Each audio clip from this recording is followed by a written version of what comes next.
Pulling, அது எப்படி பண்ணுறது?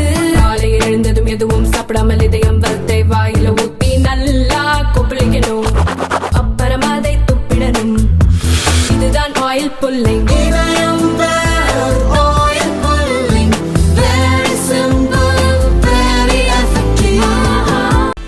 நம்ம அல்ட்ராவோட எல்லா தயாரிப்புகளுமே ஆரோக்கியமான ஃபுட் கிரேட் ஸ்டெயின்லெஸ் ஸ்டீலால் தயாரிக்கப்பட்டது. அல்ட்ரா என்றால் ஆரோக்கியம்.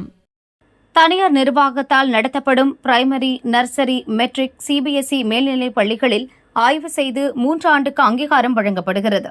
இதற்காக ஒவ்வொரு கல்வி மாவட்டத்துக்கும் கல்வி அலுவலர் நியமிக்கப்பட்டுள்ளார். கும்பகோணம் பள்ளி தீ விபத்துக்கு பின் ஹைகோர்ட் அறிவுறுத்தல் படி பிளே ஸ்கூல்களுக்கும் அங்கீகாரம் பெற 2016 அரசாணை வெளியிடப்பட்டது.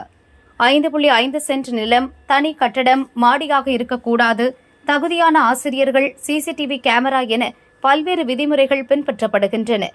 ஆனால் சில ஆண்டுகளாக அங்கீகாரம் பெறாத பிளே ஸ்கூல்களை ஆய்வு செய்யவோ மூடவோ அதிகாரிகள் நடவடிக்கை எடுக்கவில்லை என கூறப்படுகிறது.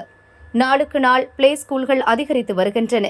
சேலம் மாவட்டத்தில் மட்டும் 400க்கும் மேற்பட்ட பள்ளிகள் இயங்கும் நிலையில் அதில் 5க்கு மட்டுமே அங்கீகாரம் உள்ளது. இதே நிலைதான் தமிழகம் முழுதும் பார்க்க முடிகிறது. சிறிதும் பாதுகாப்பின்றி மாடி கட்டடம், ஆஸ்பெஸ்டாஸ் ஷீட், விளையாடக்கூட இடமில்லாமல் நெருக்கடியான இடங்களில் அங்கீகாரமற்ற பிளே ஸ்கூல்கள் இயங்குவதாக தனியார் பள்ளி சங்க நிர்வாகிகள் கூறுகின்றனர். இங்கு அங்கீகாரம் பெற்ற பள்ளிகளை விடவும் கட்டணம் குறைவாக இருப்பதால் பெற்றோரும் ஆபத்தை உணராமல் குழந்தைகளை சேர்க்கின்றனர். மாவட்ட கல்வி அலுவலரிடம் புகார் அளித்தால் நோட்டீஸ் வழங்கி அங்கீகாரத்துக்கு விண்ணப்பிக்க அறிவுறுத்துகிறார். ஆனால் அங்கீகாரம் இல்லாமல் நடத்தியதற்கு அபராதமோ வேறு எந்த நடவடிக்கையோ எடுப்பதில்லை. அசம்பாவிதம் நடந்த பின் அவசரமாக அரசாணை வெளியிடுவது, ஆய்வு செய்வது மட்டும் குழந்தைகளுக்கு பாதுகாப்பை வழங்காது. அசம்பாவிதம் நடக்கும் முன் தடுக்க வேண்டும்.